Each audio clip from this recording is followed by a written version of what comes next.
श्री कृष्ण और विष्णु में क्या अंतर है?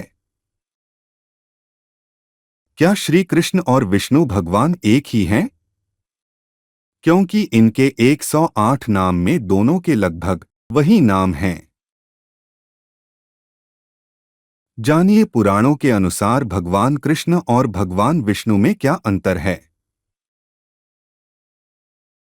भगवान कृष्ण और भगवान विष्णु के मध्य अंतर को सरल भाषा में इस उदाहरण द्वारा समझा जा सकता है। कोई उच्च पद पर आसीन व्यक्ति यदि अपने कार्यालय में जाता है तो उसे सभी आदर सत्कारपूर्ण व्यवहार करते हैं, और जब वही व्यक्ति घर जाता है तो उसके निकटतम परिवारजन उसके साथ साधारण व्यक्ति जैसा व्यवहार करते हैं। यहाँ तक कि वह व्यक्ति अपने पुत्र या पौत्र को कंधे पर बैठाकर घुमाता है। घरेलू संबंध कार्यालय के संबंध की तुलना में अंतरंग होता है।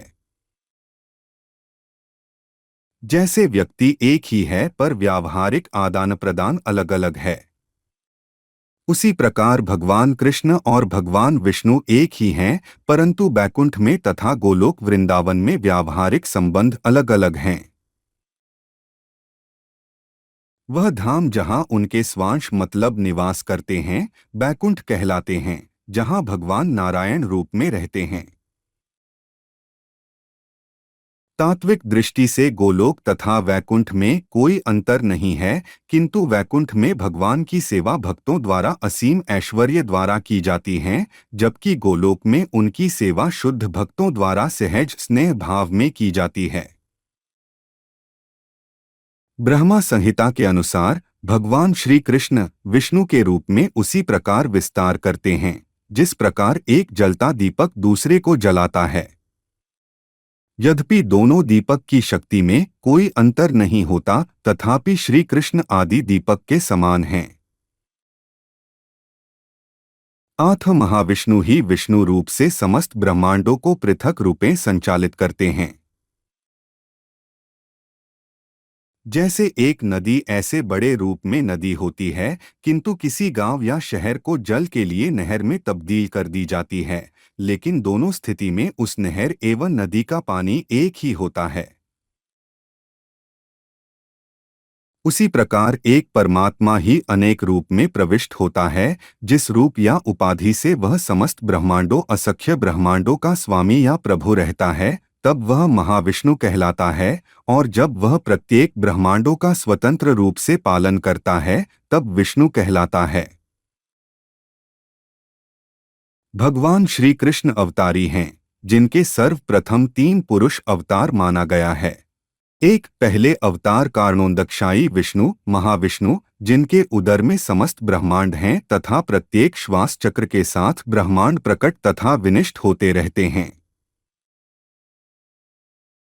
2 दूसरे अवतार हैं गर्भोदकशायी विष्णु, जो प्रत्येक ब्रह्मांड में प्रविष्ट करके उसमें जीवन प्रदान करते हैं तथा जिनके नाभि कमल से ब्रह्मा जी उत्पन्न हुए।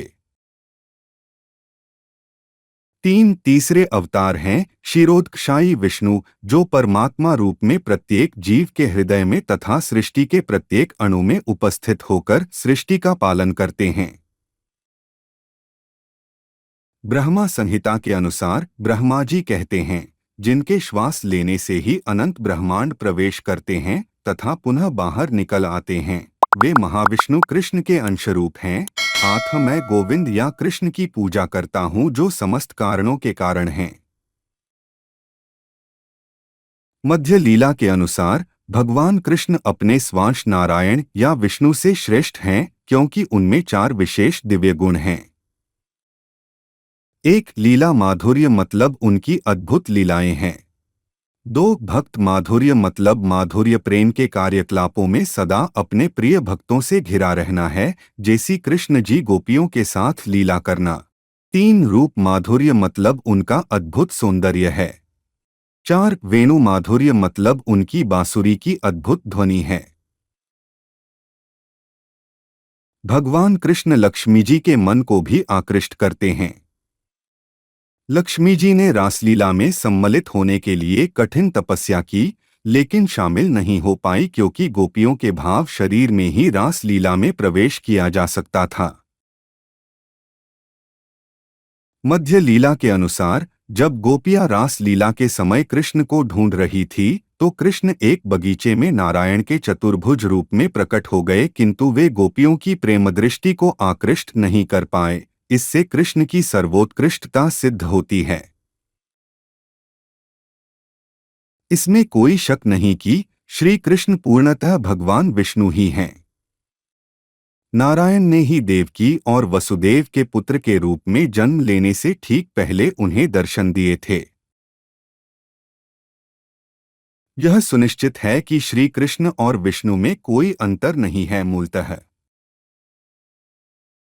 अगर आपको यह वीडियो अच्छा लगा तो कृपया अपनी कमेंट बॉक्स पर जरूर साझा करें।